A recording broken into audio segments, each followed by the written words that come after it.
दोस्तों अभी हमारे देश में भारत सरकार और भारत के किसान के बीच क्या चल रहा है ये तो आप सब जानते ही हैं। मैं आज की इस वीडियो में किसान बिल और किसान प्रोटेस्ट के बारे में नहीं बात करने वाला हूं। किसान बिल क्या है और किसान प्रोटेस्ट क्यों कर रहे हैं, मैं इन दोनों टॉपिकों पे 2 वीडियो बना के रखा है। मैं दोनों वीडियो का लिंक डिस्क्रिप्शन में दे दूँगा, आप वहाँ से जाकर देख लेना। मैंने फुल एक्सप्लेनेशन के साथ बताया है कि किसान बिल क्या है। आज की इस वीडियो में हम बात करने वाले हैं किसान की जो स्थिति है हमारे भारत में। किसान क्या कमाते हैं, किसान की क्या इनकम है, क्या एवरेज इनकम है, उसके बारे में हम आज बात करने वाले हैं।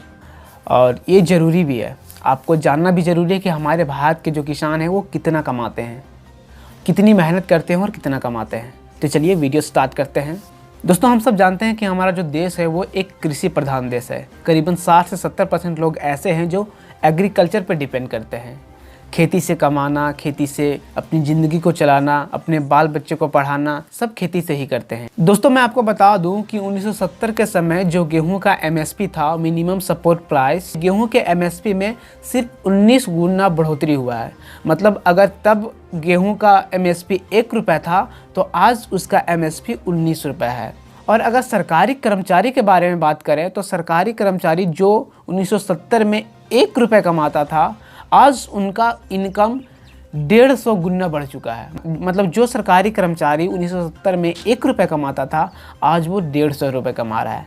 तो ये डिफरेंस आप समझ सकते हो कि हमारा देश किस ओर जा रहा है। और आप तो जानते ही हमारे प्रधानमंत्री जी बोले हैं कि 2022 तक जो किसानों की इनकम है वो डबल होने वाली है। मतलब जो किसान आज 5,000 कमा रहे हैं वो इनका 2022 तक 10,000 हो जाएगा। Let's see. दोस्तों हमारे भारत के कई राज्य ऐसे हैं ना, अभी भी कई राज्य ऐसे हैं जो वहाँ के किसान 5,000 से कम इनकम करते हैं। मात्र 5,000 रुपये में वो गुजर बसर कर रहे हैं। बच्चों को पढ़ाना, अपनी ज़िंदगी चलाना, उसमें खाना भी कितना मुश्किल हो सकता है एक इंसान के लिए जो अपनी मंथली इनकम में मात्र 5,000 रुपये कमा रहे हैं। आप सोच सकते हो। और अगर मैं अभी नेशनल एवरेज इनकम के बारे में बात करूं, जो हमारे फार्मर्स हैं, ओवरऑल इंडिया के जो फार्मर्स हैं, 70% लोग जो फार्मर हैं वो कितना कमाते हैं साल में, तो नेशनल एवरेज इनकम उनका है 77,000 रुपये। और मैं मंथली एवरेज का बात करूं तो पर किसान 6,427 रुपये कमाता है। 6,427 रुपये। मतलब यार जो कुरियर में काम करता है ना, जो डिलीवरी बॉय का काम करता है, वो भी उनको भी 8,000 रुपये मिलता है, जो करीबन 6 से 7 घंटा अपने दिन का मतलब वो काम करता है।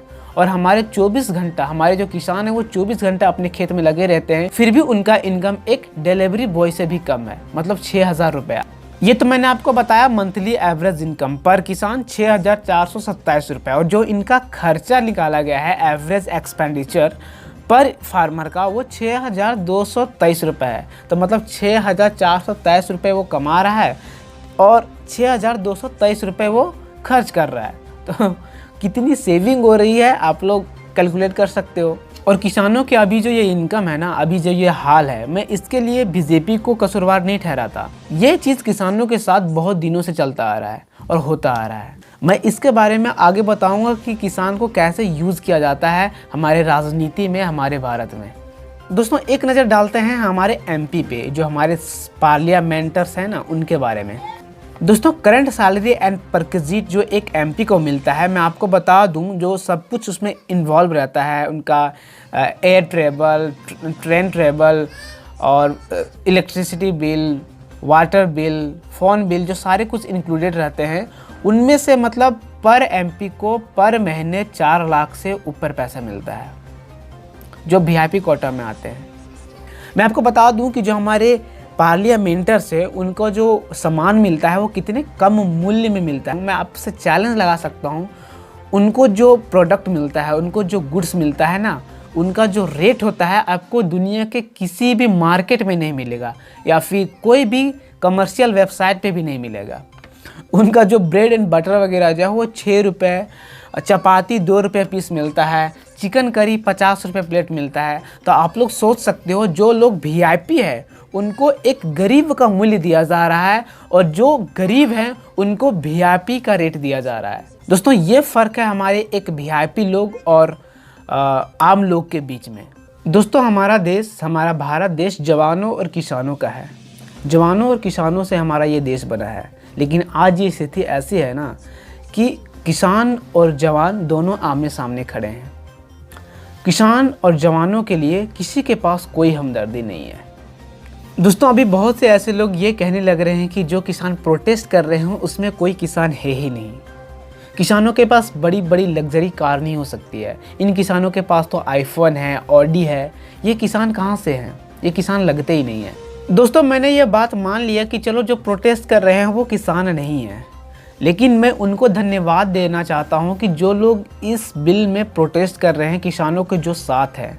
अरे ये लोग वही किसान हैं जो, अगर आप विपत्ति में होते हो ना, जब हमारा पूरा भारत विपत्ति संकट में होता है ना, तो यही किसान है जो हमारे जीडीपी को बचाए रखते हैं। वो आपके साथ तब भी खड़ा रहते हैं और आज भी खड़ा रहते हैं। सुख में भी खड़े रहते हैं और दुख में भी खड़े रहते हैं। और ये वैश्विक महामारी के समय, कोविड के समय जो काम किसान किया ना, वो आपके अडानी और अंबानी ने नहीं किया। मोदी जी तुम्हारे लिए भारत कितना ही टेक्नोलॉजी और कितना ही डिजिटल बना दे ना, तुम गूगल से रोटी नहीं डाउनलोड कर सकते। तुमको पेट भरने के लिए किसान की ही मदद लगेगी। दोस्तों, मेन प्रॉब्लम कहाँ आती है ना, मैं आपको बताता हूँ।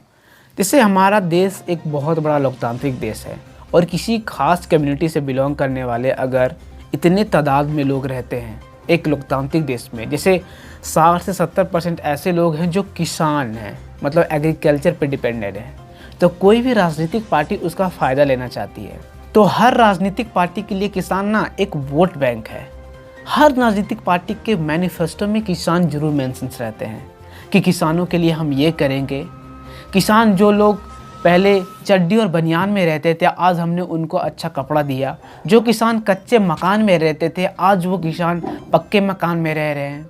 जो किसान साइकिल से चलते थे, आज वो कार चला रहे हैं, गाड़ी चला रहे हैं। जो किसान चूल्हा में खाना बनाते थे, आज वो गैस जला रहे हैं। ये सब कहने की बातें हैं, लेकिन सच कुछ और है। मैं आपको बता दूं कि मैं भी एक किसान का बेटा हूँ। मुझे पता है कि किसान की स्थिति भारत में क्या है। सच क्या है ना जी, कि बहुत से ऐसे किसान हैं ना जो आज भी कच्चे मकान में रह रहे हैं। मतलब पक्के मकान में वही किसान रह रहे हैं जिनका बेटा बेटी कुछ बड़ा काम किया है, जो बाहर कमाने को जा रहे हैं। वही लोग आज एक पक्के मकान में रहने की ख्वाब देख रहे हैं या फिर पक्के मकान में रह रहे हैं। कच्चा मकान में आज भी वो किसान है जो जिनका बेटा बाहर कमाने नहीं जा रहा है, जो खेती कर रहा है। खेती करके यार 6,000, 7 रुपये, 1,000 रुपये कमा के आप पक्का मकान कहाँ से बना पाओगे? राजनीतिक पार्टियों की तरफ से किसानों के लिए बहुत कुछ कहा जाता है, बहुत कुछ लिखा जाता है, बहुत कुछ बोला जाता है, लेकिन करा कुछ नहीं जाता है। किसान जहाँ थे वो आज वहीं हैं, उनका कोई भी विकास नहीं हुआ है। और 2022 तक हम देखना चाहते हैं कि किसान की जो इनकम है वो डबल कैसे होगी। किसानों के लिए किसी को कुछ नहीं करना, बस किसानों के नाम पे वोट लेना है, and this is fact. So guys, thank you. आज के लिए बस इतना ही। आई होप ये वीडियो आपको पसंद आई हो और वीडियो इन्फॉर्मेटिव लगी हो। तो वीडियो को लाइक कर देना और एक शेयर जरूर कर देना। थैंक यू दोस्तों। जय जवान, जय किसान, जय हिंद, जय भारत।